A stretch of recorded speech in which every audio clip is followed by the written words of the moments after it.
Maya Pabengi, Pampanga, magandang gabi Central Luzon. Ako po kayong talasuyo Jennifer Salenga. Areni na ring mga regular balita ngayong Lunes, September 2, 2024. Signal number 1, Makatasya king Balening Candaba, pauli ning Bagyong Enteng. Lineman ning Pelco 3, Meteo, kaya rin ng may kuryente. Canal King Jazz sa Ciudad San Fernando, pabuklat na lang Pasibayong Pampanga Governor Dennis Pineda. Pagsipsip ng langis sa MT Terranova, pansamantalang itinigil ng PCG. At publiko pinag-iingat sa leptospirosis na pwedeng makuha sa paglusong sa baha.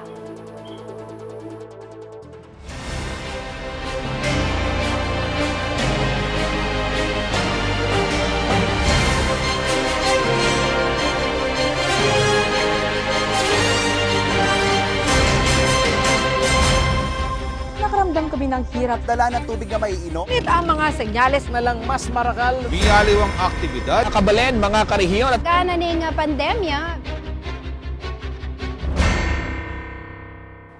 Makatasya pa mo rin po yung signal number 1 king Balena ning Candaba, Pampanga. Pauli na ning Bagyong Enteng.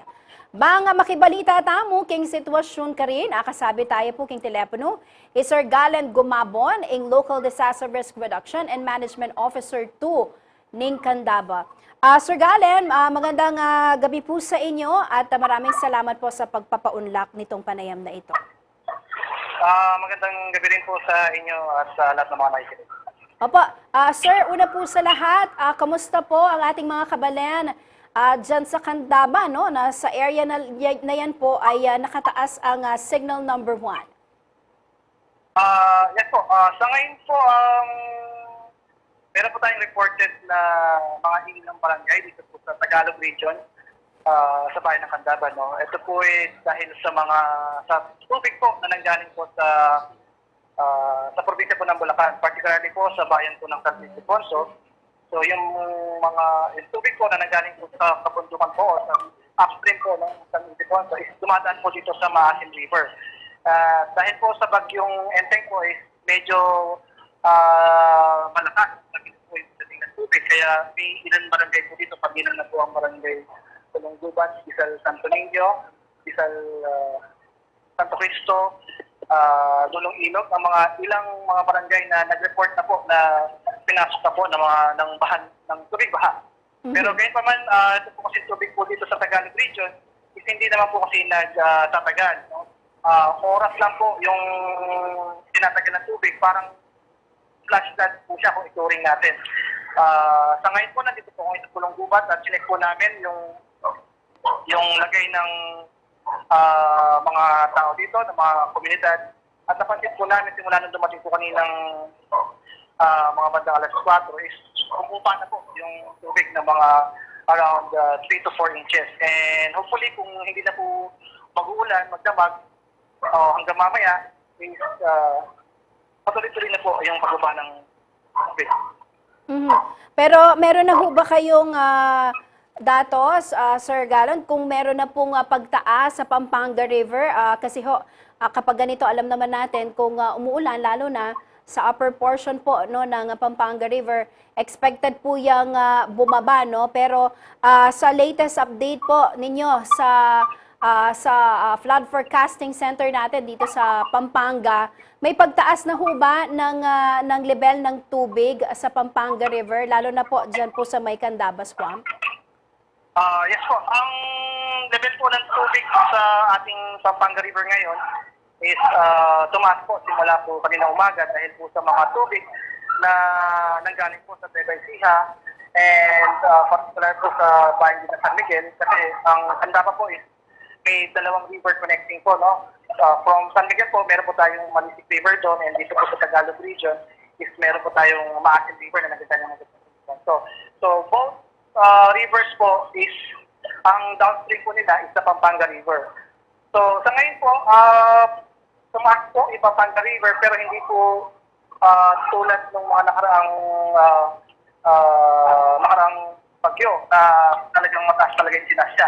So, we are expecting na bukas tataas pa dahil hindi pa po lahat ng tubig sa upstream province or upstream town is bumababa pa po sa Pampanga River. And with regards naman po sa mga datos po ng mga ilang pamilya, ari-arian po, yung mga tinamaan, wala pa po kaming hawak ngayon dahil nagko-consolidate pa po yung mga iba't ibang departamento po ng munisipyo sa utos po ng ating butihing mayor po. Pero sa tingin nyo ho, may pangangailangan na mag-evacuate and if ever, no, magtuloy-tuloy ito pong mga pag-ulan hanggang bukas, nakaready po ba ang ating mga evacuation center kung sakaling kailangan pong lumikas ng ating mga kababayan dyan sa Candaba? Yes po, ang ating evacuation center ay lagi pong nakahanda para sa mga evacuees na nais pong lumikas. And katuwang po namin dito sa ngayon, no, yung ating mga iba't ibang ahensya. May kasama po kaming PNP, PSP, at siyempre yung ating Coast Guard na kailan lamang sila nagkaroon ng opisina o nagkaroon ng istasyon sa bayan ng Candaba. Katuwang po natin sila, just in case na may tumawag po ng mga barangay, in coordination with the BDRS, if may pamilya man po na nangailangan, is kami po ay agarang nakasuporta at nakaanagay. Pero sino po yung mga pinaka-lugar na talagang tinututukan po natin? I remember kasi dati, no, nung bagyong Karina, may mga kababayan po tayo na nasa tabi ng Pampanga River, no, na alam ho nating delikado. Kung sakali pong lumakas sa ang pag-ulan, meron po bang pangangailangan na sila po ay paalisin na muna for their safety? Yes po. Minomonitor po namin ngayon yung mga bahay at mga pamilya na naapektuhan ni Bagyong Karina noon para, siyempre, yun nga, para sa kanilang seguridad. Pero sa ngayon po kasi, habang nakabantay po yung ating mga barangay sa mga bahay na yun, sa pamilya na yun, kami po ay ginagawa naman po namin. I-monitor muna po yung mas, kung sino po yung mas naapektuhan po ngayon. Pero siyempre, ano yun, close coordination po, no? Habang dito po sa Tagalog region na sinecheck po namin yung lagay at seguridad ng mga tao po dito, is alam din po namin kung ano po nangyayari doon sa poblasyon ngayon at doon sa Kapampangan region din po. Alright, before I let you go, Sir Galen, baka may dagdag paalala po kayo, lalo na po sa mga kababayan natin dyan sa Candaba. Ano po, ma'am? Sorry po. Baka may dagdag paalala po kayo sa mga kababayan po natin, sa mga kababayan natin dyan sa Candaba. Go ahead, sir. Ayan. Para sa mga kababayan po natin sa Candaba, kami po ay nagpapaalala, no, sa inyo na kung ang inyong mga lugar po ay bahain at huwag pong mag-alinlangan na lumikas, tumawag lang po sa inyong mga barangay at kami po ay tutulong para kayo iikat sa pinakamalapit na evacuation center natin.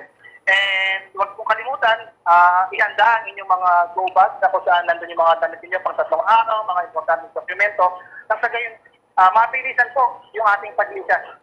At siyempre po, maging mapagbasyad, tandaan po natin ang handaan ay susi sa ating kaligtasan. Alright, maraming salamat po sa inyong oras, Sir Galen. Mag-ingat kayo, sir. Salamat din po. Ingat din po kayo. Yan, kabalan, Sir Galen Gumabon, impong LDRRMC Officer 2 ning Balen ning Candaba. Samantala, meteya po ing lineman ning Pelco 3 ay Michael Asuncion, kaya rin ang may kuryente. Kinumpirma na iti ning kanyang bila sa Grace Asuncion. Base po king post ning electric provider August 29, 2024, ingal dong meanguya bie, karelang talapagobra king edad 41. Payabot na naman karelang pagkikirame king melakwang pamilya. At tatanda ng July 2018, betaya naman po yung metong alignman king Pelco 3 ay Robert Christian Asuncion. Kaya rin may kuryente mo naman kabang makaduty king kasagsaganing bagyong Gardo Kanita. May bapalapureng adwang lineman na ning Pelco ame ang obye kasalungsungan ning obra.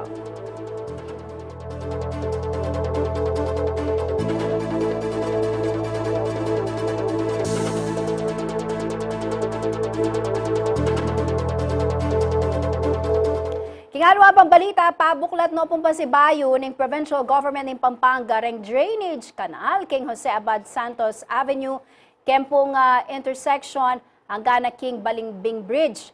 At pangkang Governor Dennis Pineda maulagalang masilip reng dalanan da reng danom King Central Business District ng San Fernando, uliagyang kakatiyang danom, mabagal yang milalabas ini King Major River System ng syudad.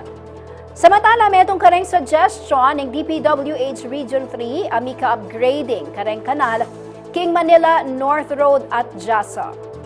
Samantala, susubong na naman ng provincial government ng Pampanga ang pamanigaral king restoration daring pumping station king probinsya at ang pamagdagdag floodway outlets.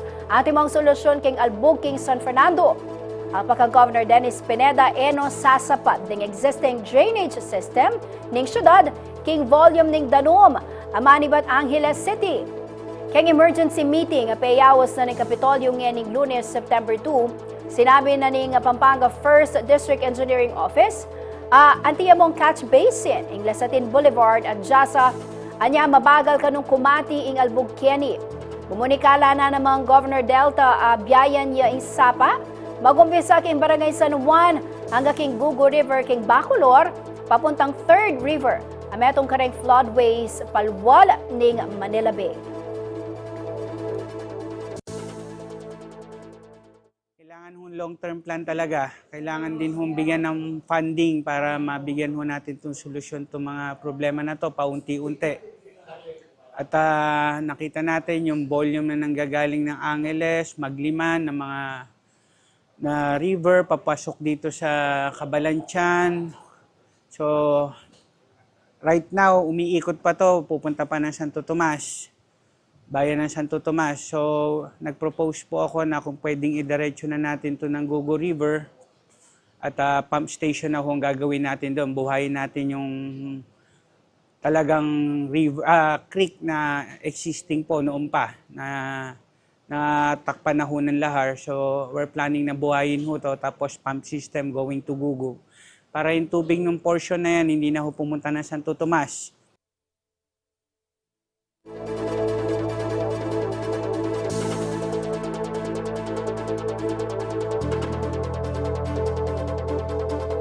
Kay pumama ko, magbalik kaing Balen at Balita.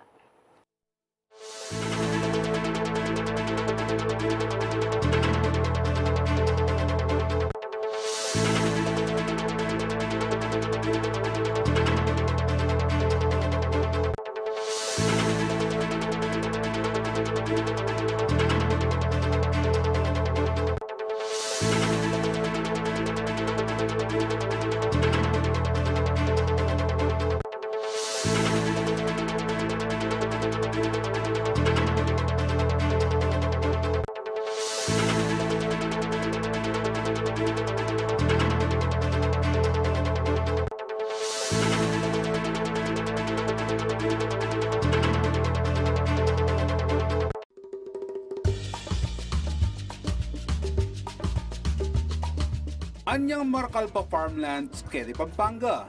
May giyang libangan daring anak akapampangan o maski na rin mga tuwa na mandakap lang insekto kaya rininguran.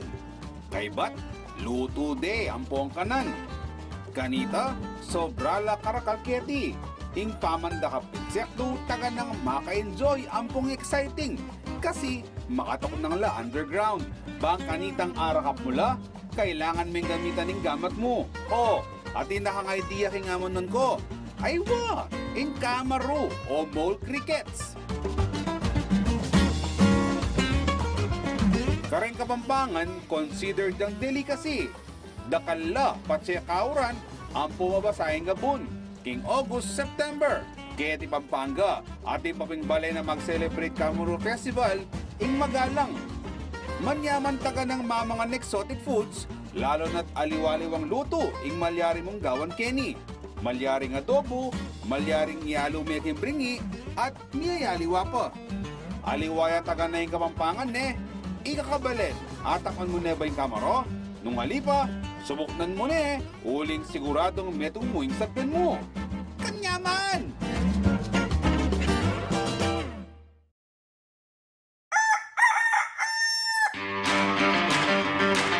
salubungan tayang marat naing masalang aldo.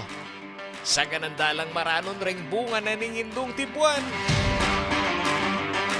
Pakibaluan tala ring istorya at balitang balita aking balen. Migising tana, tikdo tana, uling, abak na balen! Abak na balen, Lunes hanggang Biyernes, alas 7:30 hanggang alas 8:30 ng abak. CLTV 36, Pusong Bakabalen. Ngening kauran, makasadya nakakabalen. Paga na kamila kay kayo ring dapat gawan, bayo iya datangin bagyo king kay kayong lugal. Kareng ortenano, umpisan nyo nang mamupul karen kay kayong tanam. Kareng manasan, ikabit la rin kay kayong bangka king ligtas sa lugal. At alina ko dapat lalawot king ilog o dagat. Pakibaluan niya yung paano nanin kay kayong barangay nung sakaling kailangang mag-evacuate. Inspeksyonan niya yung bale at samastan na rin busbus o mesirang parti ng yero. Pader ang pumiyayali o ang parti ng ti. Ikanalaking ligtas sa lugar ding sese yung ayop. Kargal na rin flashlights, debateryang radyo at cellphone. Magsadyang kandila ang pong kasapego o lighter. Manipon kayong danumay numan, ang pong manipon mo namang pamangan ay agad masisira. Kalupa na rin delata ang pong instant noodles. Siguraduhan yung ilagay king nga di mapapasang pidukanan ring importanteng dokumento kalupa na ning birth certificate. Iparada yung kaya kayong sakin king mata sampo pang ligtas sa lugal. Magsadyang gamit nung sakaling kailangan ng mag-evacuate.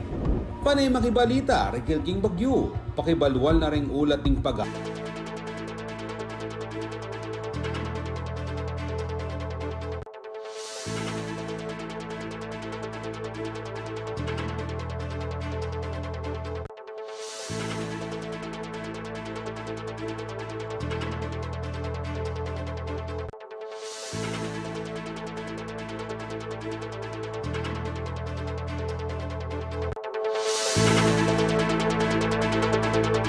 Makatuto kayo pa rin king balen at balita.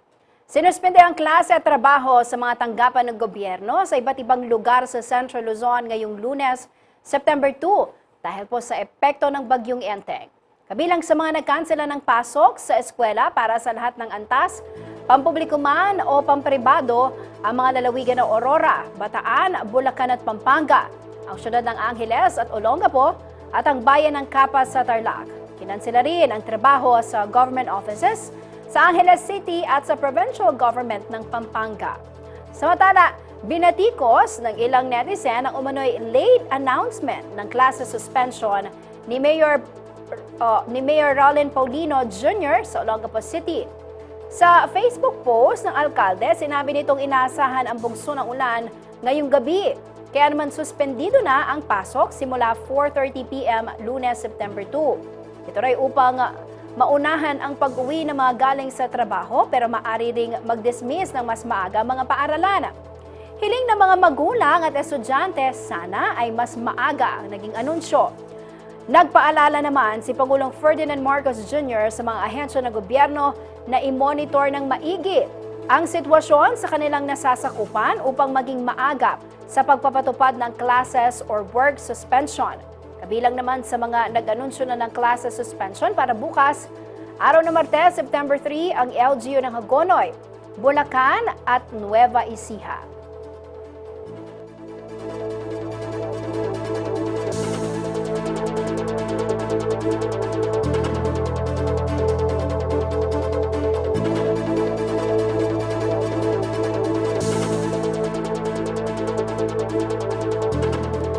Pansamantala din pong sinuspende ng Philippine Coast Guard o PCG ang siphoning operation sa Limay, Bataan, bunsod ng pananalasa ng bagyong Enteng ngayong Lunes, September 2. Ayon sa PCG, tiniyak ng Arbor Star ang contracted salvo o responsable sa pagsasalba ng lumubog na motor tanker o MT Terranova na maayos ang lahat ng kanilang siphoning lines at containment equipment.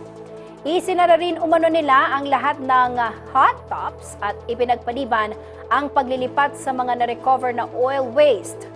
Samantala, itinigil din ng contracted salvor ng MT Jason Bradley na FES Challenger ang kanilang operasyon habang sinecure naman ng Coast Guard Response Team ang MV Merola 1 na nakadaong sa Diving Industry Shipyard sa Barangay Alasasin, Mariveles, Bataan.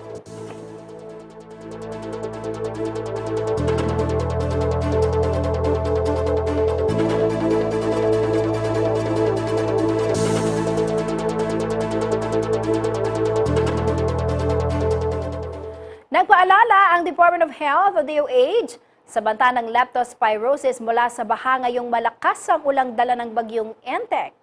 Ayon po sa Public Health Advisory na inilabas ng Kagawaran ngayong 2 ng Setyembre, pinag-iingat ang lahat, lalo na't madumi ang tubig baha. Kung maaari raw ay iwasan ito at kapag hindi naman, hugasan agad ang katawan ng tubig at sabon pagkatapos lumusong. Sa pagkakataong lumusong sa tubig baha, agad umanong kumonsulta sa doktor o magtungo sa health center sa loob ng 1 hanggang 2 araw kahit walang sugat o nararamdaman. Samantala, mayroon daw antibiotic prophylaxis at libreng konsultasyon at reseta sa mga health center ng gobyerno.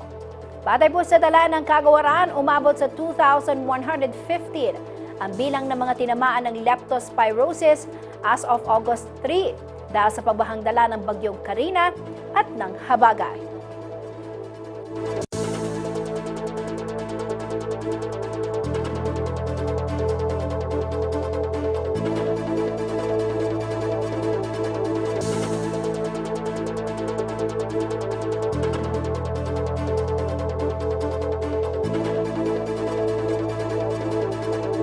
Sa iba pang balita, nasa 15 kilometro lamang ng Pampanga River ang protektado ng dike at kailangan pa umanong dagdagan ang mga infrastrukturang ito ayon sa Department of Public Works and Highways o DPWH para maiwasan ang pagbaha. May exclusive report si Paulo G. Santos.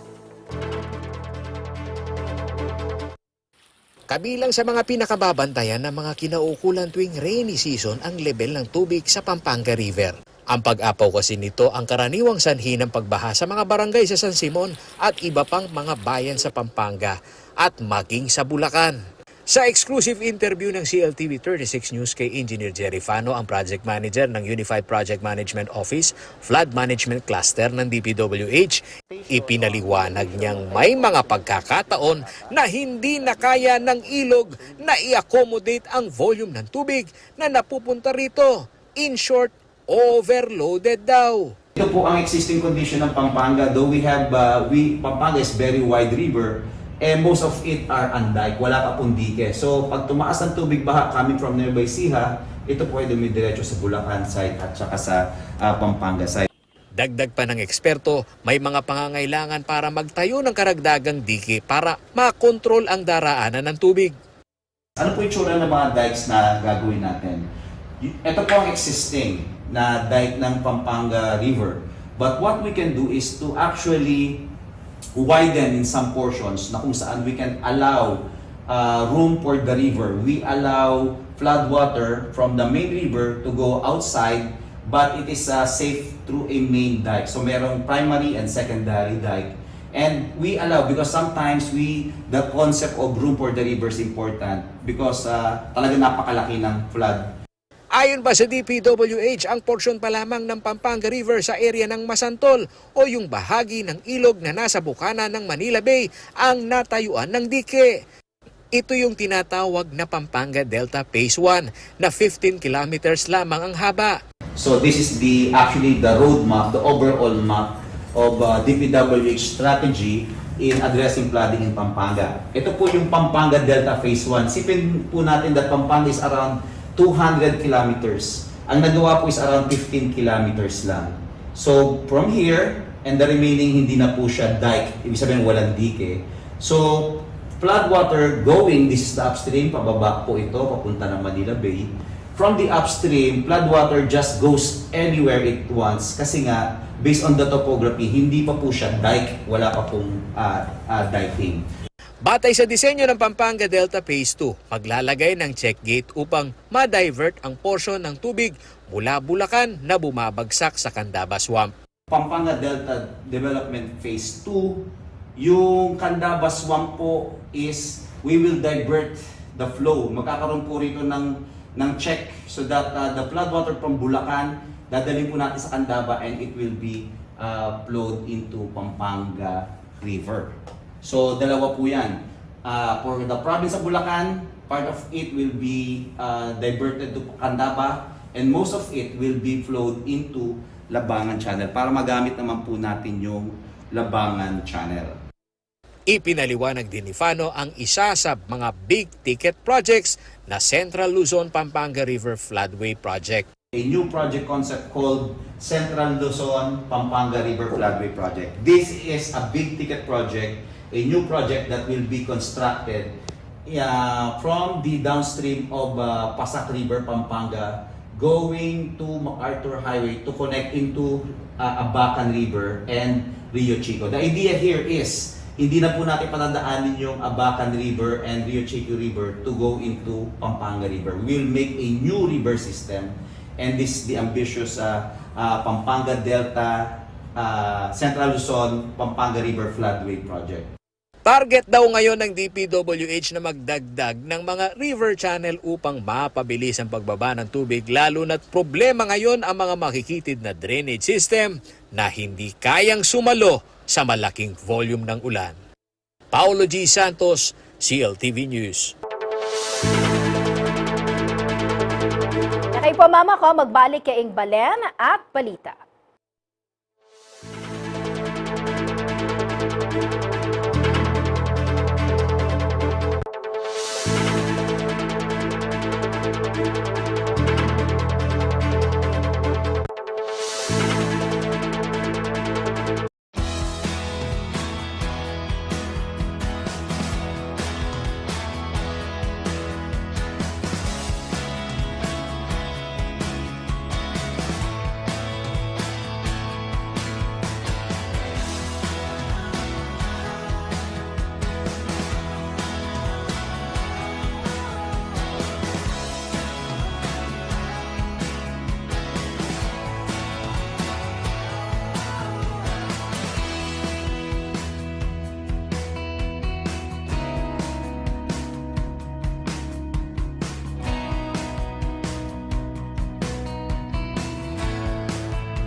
Nino naman mo yung Kibalo kayong peka pamusong pamangan kayong mabilog ayatu ameni batan kete syudad Angeles, Pampanga. Apin iniing metong karingsang kanong bakit ning Kapampangan, balo dararing sabla ang mga galing karasking pa magluto. O balo yun ako nano yung amanwan ko. Wa, isuka, yung Kapampangan's pride as sisig. Inya pang banwang 1732, agpang kayong diksyonaryo ni Kasilang Fraile Berganyo, kanita de paamano ning sisig aburi ng sapyan is to snack on something sour. Anya naman bayo lang pa may uso ng miyayaliwang versions na nini, ing metong kaning sinikat, ing sizzling sisig na ning Angeles. Ore ni ring sangkap bang kanita makakapagluto ka ring sizzling sisig. Mantekilya, kalamunding, asin, betchin, larang inanis, deldak apaminta ning nang aatena ning manok, sibuyas ang popang ning nang aligang babi. Sa kami igogo kaya binaningning ng atin aning manok. Bulos mo yung dakala sibuyas, kay ba't pulisan mo yung mantikilya yung kaya kang sizzling plate, tsaka may ibulus yung sisig. O, daramdaman mo ning sasalit sa tinuluto mong sisig. May kakalingwan ng kalamunding ang pong lara. Oy, tana! Atin na kang sisig na ning Angeles. Birna mo, sod na ka!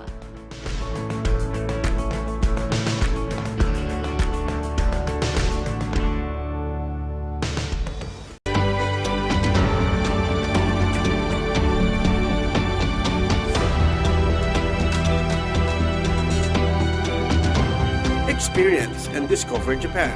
Only here at CLTV 36. Ngening kauran, makasadya nakakabalen, o reni rin dapat gawan, kabang ating bagyuking ke kayon lugal. Magsadyang flashlight sa patapamangan, danumainuman, baterya at first aid kit, ang makadato king pidukanan ay alima mabasa. Patselulbog na, patdanying main switch ng kuryente. Isara la rin gripo at siguraduan na makasaraya ang tangki ng LPG. Nung lumikas kayo, dalayo la rin importanteng dokumento bantang aiwasan ng pangasirada rin ni King Albog. Manatili pa mo rin king kilop ng bale ang gaking mayari ang bagyo. Pero nung kailangan ng mag-evacuate, siguraduan yung makapatdaya yung main switch ng kuryente, makasaraya yung tangki ng LPG, at makasusila ring pasbul. Ela mo naman kakalingwan dalanding gamit pang emergency. Makiramdam king radyo o manalbeking CLTV para kareng anunsyo rigil king bilining panahon.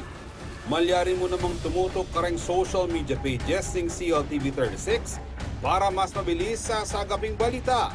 Denireng paganakan ng CLTV 36 kaya kayo nyening panahon ning kauran.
Makatuto kayo pa rin king Balen at Balita.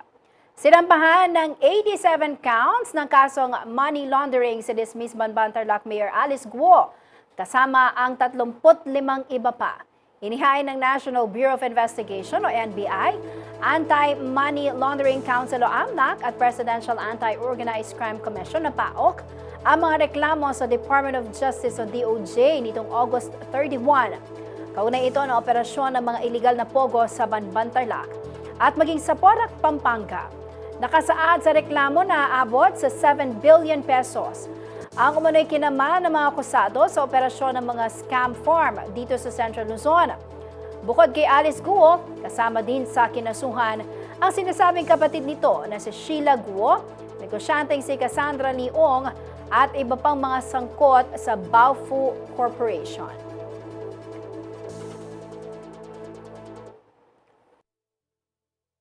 Based on our findings, she is the principal in the money laundering committed in this case.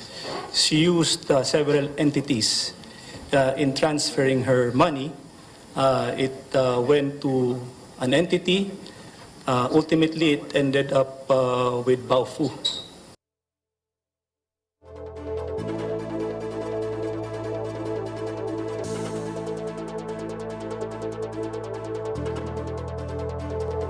Kinumpirma ng Philippine Coast Guard na isang dangerous maneuver ang kamakailang pagbangga ng mga Chinese Coast Guard sa Philippine vessel na MRB Teresa Magbanwa sa West Philippine Sea. Sa kabila nito, iginit naman ng Chinese Embassy na ang naturang barko ng Pilipinas ang siyang nambangga sa isang Chinese vessel doon. Magbabalita si Lizen Morten. Intentional at paulit-ulit na binangga ng barko ng Chinese Coast Guard o CCG ang BRP Teresa Magbanwa o MRRV 9071 na nakaangkla sa bahagi ng Escoda Shoal sa West Philippine Sea buhat pa noong buwan ng Abril. Ito ang inihayag ni Philippine Coast Guard spokesperson for the West Philippine Sea na si Jay Tariela sa media nitong Sabado, August 31. Aniya pasado alas 12 nang magsagawa ng dangerous maneuver ang CCG 5205 ng China na nagresulta sa direktang pagbangga sa Port Bao o kaliwang bahagi ng BRP Teresa Magbanwa na nakadaong lamang sa mga oras na iyon. China Coast Guard Vessel 5205 carried out a dangerous maneuver resulting to its direct ramming on the port bow of MRRB 9701. Obviously, the Chinese Coast Guard Vessel 5202 has ignored collision regulation because of such action. Maya-maya pa, makikita sa video na ipinresenta ni Tariela na dumiretso ang barko ng China at saka bumelta pa kanan para muling banggain ng starboard o kanang bahagi ng BRP Teresa Magbanwa. It is important for us to take note that this ramming happened despite of our unprovoked action and presence in Escoda Shoal. Sa kabila ng malinaw na kuha ng mga video sa insidente, naglabas naman ng pahayag ang Chinese Embassy na ang BRP Teresa Magbanwa umano ang siyang bumangga sa isang barko ng mga Chinese. Anila, illegal stranded ang barko ng Pilipinas sa Escoda Shoal at ipinag-utos pa nilang alisin na doon ng MRB Teresa Magbanwa sa lalong madaling panahon. Samantala, bukod sa mga pinsalang natamo ng BRP Teresa Magbanwa sa makailang beses na pagbangga ng CCG, wala namang naiulat na nasaktan sa insidenteng ito sa karagatang sakop ng teritoryo ng Pilipinas. Lizen Morten, CLTV 36 News. Aabot sa 359 ang bilang ng mga aplikasyon sa ilalim ng Victims Compensation Program ng Department of Justice o DOJ Region 3 mula noong taong 2019 hanggang Agosto nitong 2024. Ito ang inihayag ni Regional Prosecutor Attorney Jesus Simbulan ng National Prosecution Services ng DOJ. Ang Victims Compensation Program ay tinatag sa ilalim ng RA 7309 o ang batas na nagtatakda na magbigay ng kompensasyon para sa mga biktima ng hindi makatarungan ang pagkakakulong, detensyon at iba pang mararahas na krimen. Kinabibilangan ng mga eligible applicants sa naturang batas ang mga individual na nahatulan o nakulong ngunit kalaunay napawalang sala at maging ang mga detainee na pinalaya dahil walang kasong may hahabla laban sa kanila. Pero paglilinaw ni Simbulan sa mahigit 300 claims na kanilang naitala dito sa Central Luzon, wala sa mga ito ang kaso ng di makatarungan o maling akusasyon.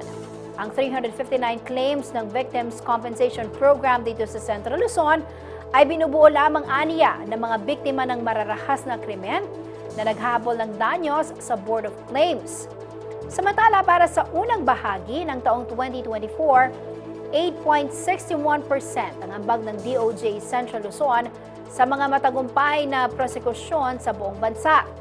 Habang 89.44% naman ang success rate ng piskalya dito sa rehiyon. We see to it, here in Region 3, we see to it that the person would pass the rigid preliminary investigation before the case would be filed in court. This is also the reason why probably we have a good or better batting average when it comes to prosecution rate ratio. Ang karamihan pong mga nagsasampa sa amin, humihingi ng mga or aplikante namin sa Board of Claims would be victims of heinous crimes, rape, murder, and other crimes that may qualify them as victims under the Board of Compensation law.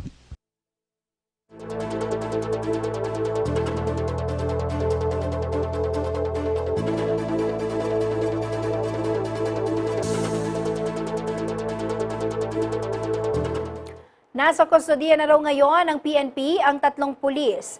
Nasangkot sa pagnanakaw sa isang negosyante sa lalawigan ng Bulacan nitong August 28. Narito po ang report. Sinampahan na ng kasong robbery sa Bulacan Prosecutor's Office ang 3 aktibong pulis na sangkot sa big-time robbery hold-up sa isang negosyante nitong Miyerkules, August 28.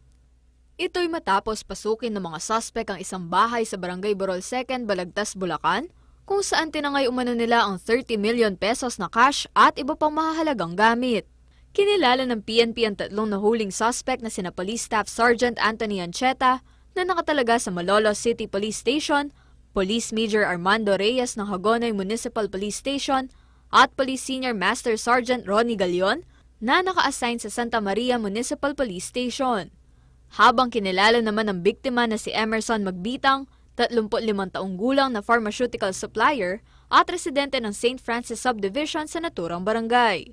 Batay sa investigasyon ng pulisya, ang isa sa 3 suspect ay malapit umano sa biktima. Lumalabas po sa initial investigation ay malapit nga po itong isang pulis po na ito doon sa mga biktima na maaari pong nagamit na information para masagawa po nila itong pagnanakaw dito sa mga biktima po natin. Biktima and possibly ay siya mismo ang ulo dito sa nangyaring pagnanakaw po. Kaugnay nito, kinumpirma rin ng PNP na 7 individual ang sangkot sa pagnanakaw.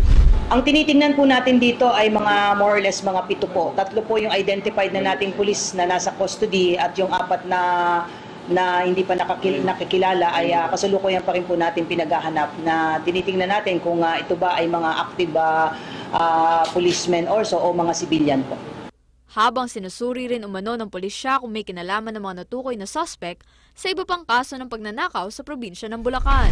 May nag-utos na rin po siya na tignan din po yung iba pang mga robbery cases doon sa probinsya ng Bulacan. Maaaring titignan natin kung yung design yung pattern, design yung modus operandi at para i-assess baka hindi lang ito yung kauna-unahan na insidente involving this particular police officers po.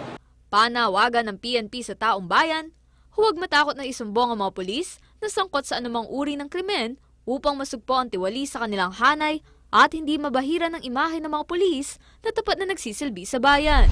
Nalulungkot tayo sa kabila nung paulit-ulit natin reminder sa ating mga kapulisan na magbago at mahalin yung kanilang mga serbisyo, hindi lang para sa kanila, kundi para sa kanilang mga pamilya. Nakakabalita pa tayo at on hindsight also, ma'am, ay bagamat may mga pulis na ganito, pero ang mga humuli din ay pulis din. Kaya ito lamang ay pagpapatunay na hindi talaga natin ito tolerate kahit kabago pa natin ito. Kung meron tayong ebidensya, ay kakasuhan natin, ikukulong at sasampahan ng kaukulang kaso po. Samantala, tiniyak naman ni Police Regional Office 3 o PRO3 Director Police Brigadier General Jose Hidalgo Jr. na walang cover-up na mangyayari sa kaso ng 3 pulis. Papatawan umano ng karampatang parusa ang mga suspect kapag napatunayang nagkasala ang mga ito. Kasama si Karen Maurilio, ako si Arlene Salonga para sa CLTV 36 News.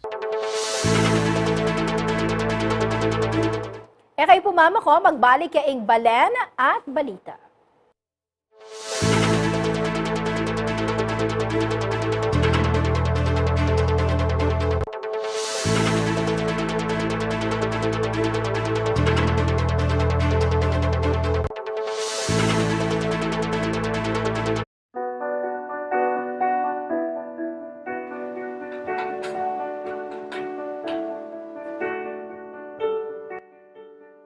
nag-umpisa kami kami since childhood pa kami. Since Betis is one of the 2 or 3 regions na may kulturang mag-uukit. Actually, hindi ako marunong mag-uukit eh. Parang na ko na lang sarili ko na found out na talaga meron kami talagang talent na. Kasi most of mga uncle, pinsan, kaibigan, more on nasa wood carving sila. So ako na parang absorb doon sa kulturang yun. So return challenges na delanan ko. And ngayon yung challenge ngayon ka na ako ngayon how to preserve yung kulturang pamandukit. Ngayon bala mo, taken for granted na lang mo kasi may nasensula rin anak, amika.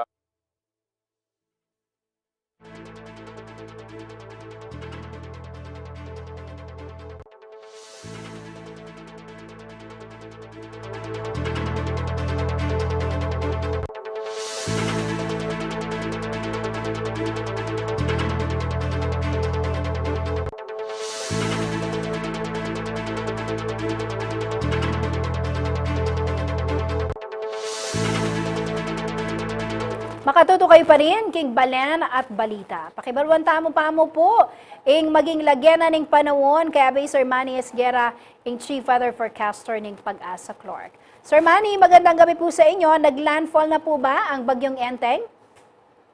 Yes po, naglandfall na po ito sa may bandang Pasiguran kanina po. Papakaroon lang po ako ng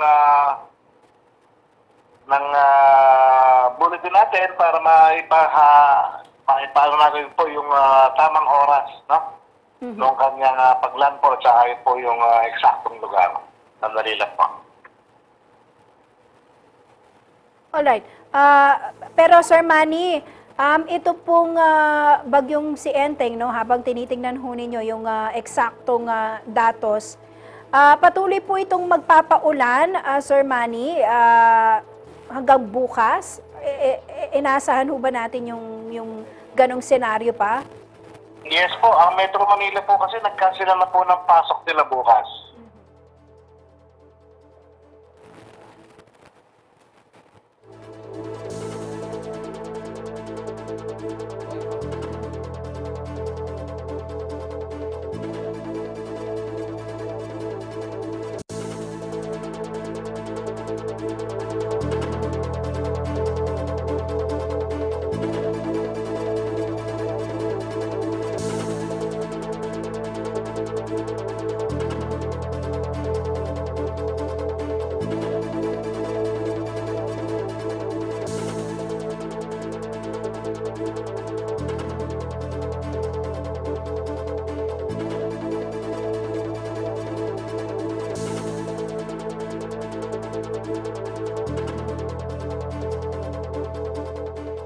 Alright.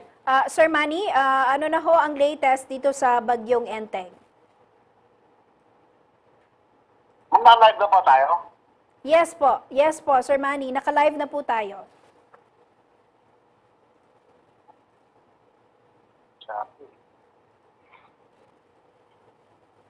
Sir Manny? Alright.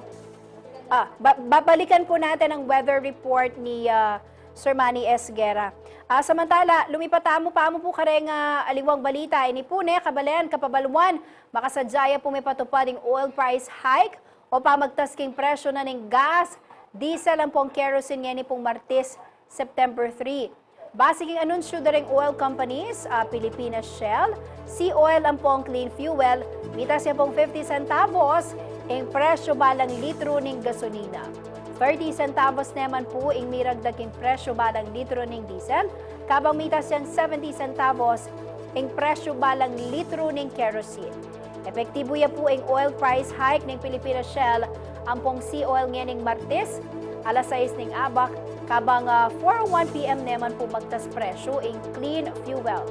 Samantala, bayo ni may patupad na po ang pamagtasking presyo na ng liquefied petroleum gas o LPG magumpisa niyang Domingo, September 1. Miragdagan niya pong 55 centavos ang presyo kada kilo ng household LPG kareng kumpanyang Petron ang pong Solane. Katumbas niya po ini ning mayigit 6 pesos sa dagdag king presyo na ning 11 kilogram at ang kining LPG. Hindi na po ang katlong sunod na bulan mikipamagtas king presyo ng LPG. At tatanda na inyang Agosto, mitas siya mo naman ing presyo ng LPG at inuklo naman king 30 centavos ampong 27 centavos kada kilo.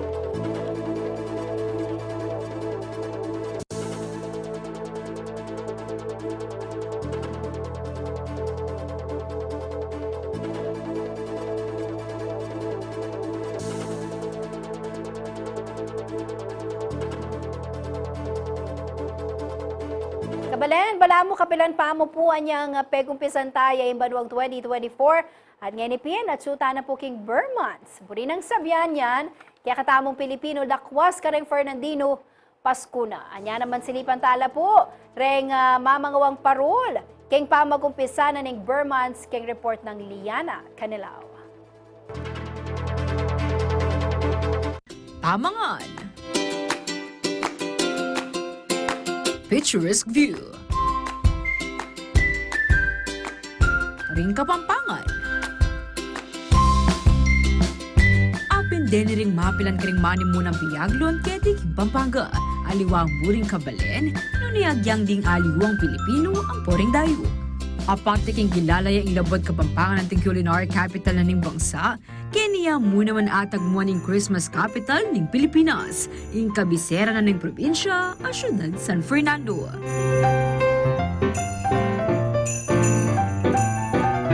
Potang dirim laing tsup na ning angin, potang saslag noring pusuring tao, balo mong balo, at syunay Pasko, nga napinitang kantaking pisamban, usong at syuna ing simbambengi.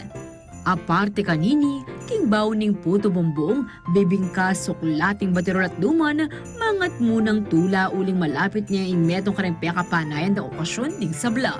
Metong mo naman kining senyales ning masayang selebrasyon, ding kislap-kislap paparol. Inya naman kapupul merwana pa ning Setyembre o Burmonth, pakapaslag na larenia.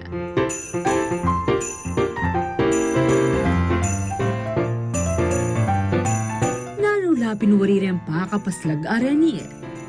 Sa 70 apol meron tang ginamit parol, anyang panahon na rin Kastila. May nibatetiking Spanish word of farol na yung kabaldugana, lantern o sulu. Patsya adona ning misa de gallo o simbambengi, sasabit na kano rin parol bang kanita sumalay ang dalan, papunta king pisamban. May gumpisaya mo king simpleng gasera kanita yung malabitwin na disenyo ng parol, ang inimbento na ng Kapampangan artisan ay Francisco Estanislao. Ing figura na nita tinyang korting batuin ng gawa mo king kawayan, papel de apon, ang pampasulwanan de iti king kandila. At kalabas na ning makabang panahon, may evolve na lang mo naman din ni kalupara rin titendara king Jose Abad Santos Avenue o Jasa, a year-round makapatindayag king dalan. Siyempre po yung worry po ng mga kababayan natin na bumibili ng parol, baka mga ngayong Burmonths na nila magamit, next year hindi na nila magamit. Ito po ba masasabi po natin na magtatagal po talaga yung mga parol natin? Ito po, magtatagal po kasi naka-LED na po siya. Ing pagmaragol na rin magparol, aliro pakyapusan ding parol gawang syudad San Fernando. Opo, maganda po yung mga parol dito kasi dito po lahat gumagawa. Karamihan po dito gumagawa ng mga parol. Mga quality po talaga yung parol dito. Bali, dumayo daw itang kasanting ng design, itang parol, tapos itang quality, makanya. Madakal yung pagpilian, tapos itang kasanting, ma'am, marakal talagang design itang magawa mi, ma'am. Kaya yung aliwa kasi, ma'am, reindeer mo, at siyempre natural niya mo, traditional mo. Tapos itang sulo, ma'am, matibi. Parol ta, ma'am, masanting ngayon, ma'am, pwede yung magdamag yan. Itang improvement, tapos mas dakal yung sulo talaga. Ito talaga mapagmaragol mo. Agyang ali Burmonth masala yung industriya na ng pamagparol king lugar. Ali mo pang local, nune pang international. Dinadayo po talaga to kasi dito po yung patok na mga parol na magaganda po, mga quality. Po ma'am, diretso ba? All year round ba? Makanya ating kaming kasing kayo ma'am. Ating naman sasaling 110, January, February hanggang December naman maggawa kami mag-stock ma'am. Meron po akong budget lang na 500. Ano po kaya yung mabibili kong parol na maganda na at high quality na sa halagang 500? Meron po kaming 500 na yung fiber po siya, pero maliit lang po. Quality naman po siya, ay naka-LED na po siya. So kung ano naman po, kung medyo malaki-laki po yung budget ko, ano yung may recommend nyo? 1,000 po, medyo malaki na po siya rin. LED na rin po kasi siya. 1,000 kapis po siya. Hindi po siya fiber. Kaya murang alaga, aramdaman mo na kaning Pasko kapamilya tanda, ting pakapaslag aparol. Bibigay mo iting season talaga din ni ma'am tupad. Pero ngayon, ato ang libo mo ma'am. Pero usually po, nano na po din peka masalilakwas na po para kaya katamong kabalen na kumbaga makabudget yung karalang panyaling parol. At depende kung paglagyan daw ma'am, no, medyo mas mataas yun ma'am. Data po medium. Itang Magkano yan po yung makanya? 3,000 po ma'am. Then ma'am, itang pinaka no, medyo mabongga mo ma'am, mga second floor. Pwede na denim mo. Kaya 5,500 pwede na. Karing mantun parola ipatandayag karing pami bale-bale, eskwela o establishmento, malyaring masyalat sali karing makalinyang magtindang parol king jasa, manibat alas 6 ting abak, hanggang alas 12 ng kapitangang bengi. Ako, ingkya kayong talasuyo, Liana Canilaw, ating pusong makabalin. Hapin po rin, ding mga regular balitang kinalap ng kaya katamong newsfeed. Para kang alwa pang updates, like and follow ila mo po rin kaya kaming social media pages. Kaya lagyo na mabilog as LTV 36 News and Current Affairs. Kaya kasuyo, i-Jennifer Sanenga.